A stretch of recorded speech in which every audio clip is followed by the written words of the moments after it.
What is life cycle cost?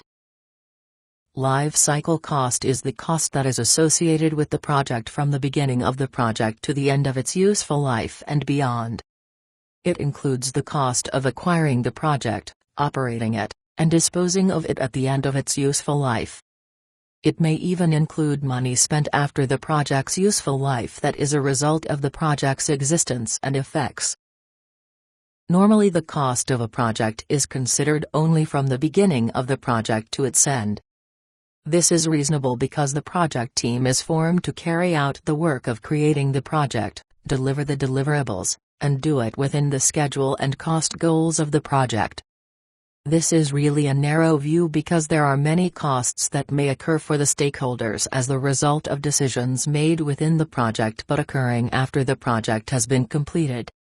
Life cycle cost considers all these costs. For example, the project team is able to reduce cost by limiting the number of design reviews. The result of this may be that the design is compromised. The compromised, non-optimal design may cost the stakeholders many times the money saved by limiting the design reviews. The cost of this will not necessarily occur until the project is delivered and the project team disbanded.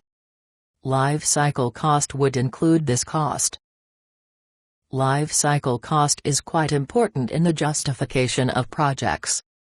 The total cost of a project should be considered over the entire life of the project and not just within a fixed period of time. Tell me more. The cost and benefits of the project must be considered over the life of the project. By this we mean that we must consider all of the effects of the project from beginning to end.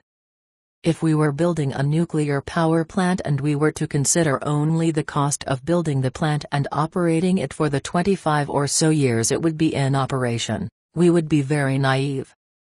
There is tremendous cost associated with decommissioning a nuclear power plant and cleaning up the area where it was in operation and disposing of the radioactive materials that are left.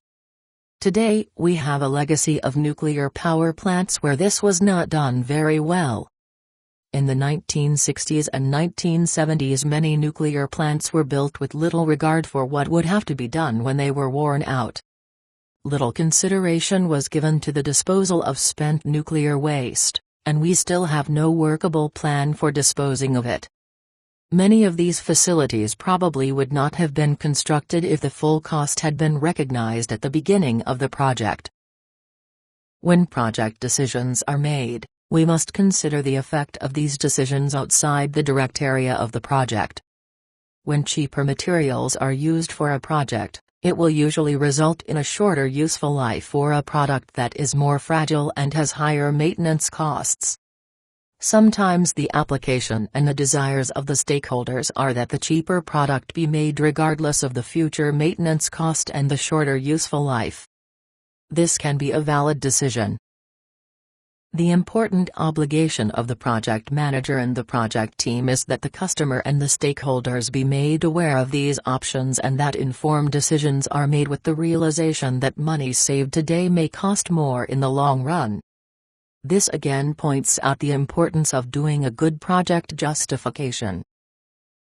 In project justifications, the period of time that should be considered in justifying the project must be long enough to include the recognition of the life cycle costs until they reach a steady state or go to zero. By doing this in our project justifications, we assure that all of the costs of the project are considered. If the client wants the project done at a minimum cost, the justification will show the increases that are going to occur after the project is delivered. For example, suppose we could do a project two different ways. If we do the project the first way, we will spend the money to make the project robust and long-lasting, which will result in minimum maintenance costs. If we do the project the second way, we will minimize costs by using the minimum amount and strength of material and design the project for minimum cost and sacrifice future maintenance costs.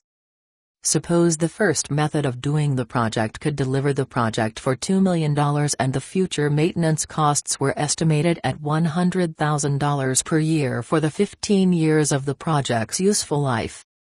The second method could deliver the project for $1,500,000 and the estimated maintenance cost would be $200,000 per year. As can be seen in this very simplified example, the life cycle cost of the project is much lower if the cost is not minimized in delivering the project.